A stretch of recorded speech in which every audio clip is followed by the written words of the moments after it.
നമസ്കാരം, 140 ന്യൂസിലേക്ക് സ്വാഗതം. ഒരുപക്ഷെ മനുഷ്യ ചരിത്രത്തിലെ തന്നെ ഏറ്റവും വലിയ കാൽവയ്പ്. ആകാശത്ത് ജ്വലിച്ചു നിൽക്കുന്ന സൂര്യനെ ഭൂമിയിൽ കൃത്രിമമായി പുനഃസൃഷ്ടിക്കാൻ ചൈന ഒരുങ്ങുന്നു. ഊർജ പ്രതിസന്ധി എന്നേക്കുമായി അവസാനിപ്പിക്കാനാണ് ഈ പരീക്ഷണം. കോടിക്കണക്കിന് ഡിഗ്രി ചൂടിൽ തിളയ്ക്കുന്ന കൃത്രിമ സൂര്യൻ യാഥാർത്ഥ്യമാക്കാൻ ലോകത്തിലെ ഏറ്റവും ശക്തമായ ഭീമൻ കാന്തവും വിജയകരമായി പരീക്ഷിച്ച് ശാസ്ത്രലോകത്തെ ഞെട്ടിച്ചിരിക്കുകയാണവർ. വരൂ, നമുക്ക് വിശദമായി നോക്കാം. പരിധിയില്ലാത്തതും ശുദ്ധവുമായ ഊർജം ഉൽപ്പാദിപ്പിക്കാനുള്ള ശാസ്ത്രലോകത്തിന്റെ സ്വപ്ന പദ്ധതിയായ കൃത്രിമ സൂര്യൻ അഥവാ ആർട്ടിഫിഷ്യൽ സൺ നിർമ്മാണത്തിൽ നിർണായക ചുവടുവയ്പ്പാണ് ചൈന മുന്നോട്ട് വച്ചിരിക്കുന്നത്. ചൈനീസ് അക്കാദമി ഓഫ് സയൻസസിന് കീഴിലുള്ള ഇൻസ്റ്റിറ്റ്യൂട്ട് ഓഫ് പ്ലാസ്മ ഫിസിക്സ് ലോകത്തിലെ ഏറ്റവും വലുതും ശക്തവുമായ സൂപ്പർ കണ്ടക്ടിംഗ് ഫ്യൂഷൻ മാഗ്നറ്റ് വിജയകരമായി നിർമ്മിക്കുകയും പരീക്ഷിക്കുകയും ചെയ്തു. 2030 ഫ്യൂഷൻ ഊർജം ഉപയോഗിച്ച് വാണിജ്യാടിസ്ഥാനത്തിൽ വൈദ്യുതി ഉൽപ്പാദിപ്പിക്കാനുള്ള ചൈനയുടെ വലിയ ലക്ഷ്യത്തിലേക്കുള്ള സുപ്രധാന നാഴികക്കല്ലാണിത്. എന്താണ് ചൈനയുടെ കൃത്രിമ സൂര്യൻ? ആകാശത്ത് ഉദിച്ചു നിൽക്കുന്ന സൂര്യനെ പോലെ ഒന്ന് നിർമ്മിക്കുകയല്ല ഇവിടെ ചെയ്യുന്നത്.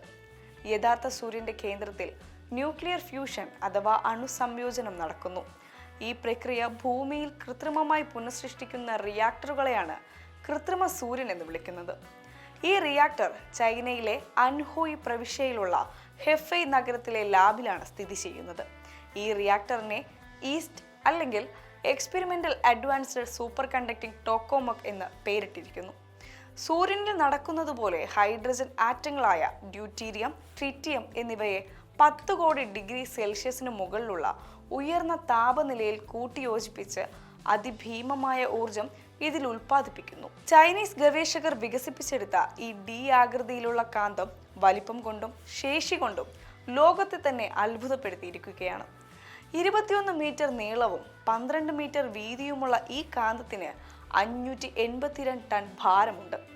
അന്താരാഷ്ട്ര ഫ്യൂഷൻ പദ്ധതിയായ ITER ഉപയോഗിക്കുന്ന കാന്തങ്ങളെക്കാൾ 1.3 ഇരട്ടി വലിപ്പവും 3 ഇരട്ടി അധിക ഊർജ സംഭരണ ശേഷിയുമുള്ള ലോകത്തിലെ ഏറ്റവും ഭാരമേറിയ മാഗ്നറ്റ് സിസ്റ്റമാണിത്.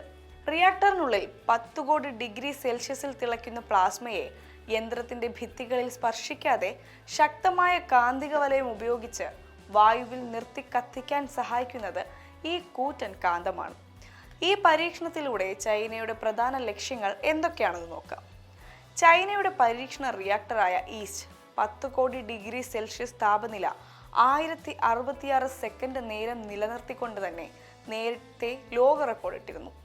2027 ബേണിംഗ് പ്ലാസ്മ എക്സ്പെരിമെന്റൽ ടോക്കോമോക് നിർമ്മാണം പൂർത്തിയാക്കാനും തുടർന്ന് 2030 ന്യൂക്ലിയർ ഫ്യൂഷൻ വഴി വാണിജ്യാടിസ്ഥാനത്തിൽ വൈദ്യുതി ഉൽപ്പാദിപ്പിക്കുന്ന ലോകത്തിലെ ആദ്യ രാജ്യമായി മാറാനുമാണ് ചൈന ലക്ഷ്യമിടുന്നത്.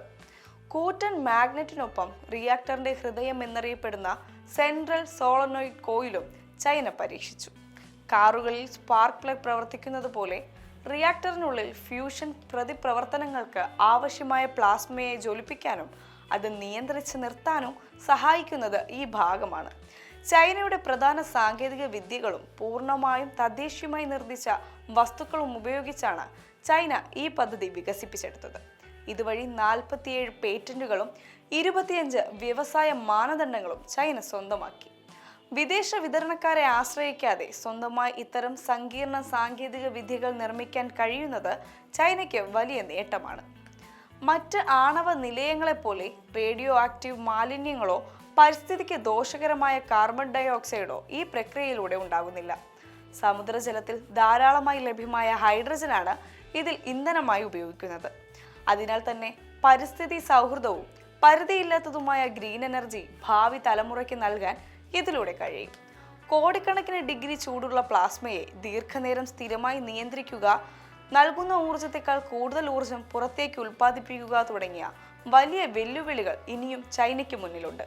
എങ്കിലും പുതിയ കാന്തിക പരീക്ഷണം വിജയിച്ചതോടെ ലോകത്തിന്റെ ഊർജക്ഷാമത്തിനും കാർബൺ മലിനീകരണത്തിനും എന്നേക്കുമായി വിരാമമിടാൻ ചൈനയുടെ ഈ കൃത്രിമ സൂര്യന് സാധിക്കുമെന്നാണ് ശാസ്ത്രലോകം കരുതുന്നത്.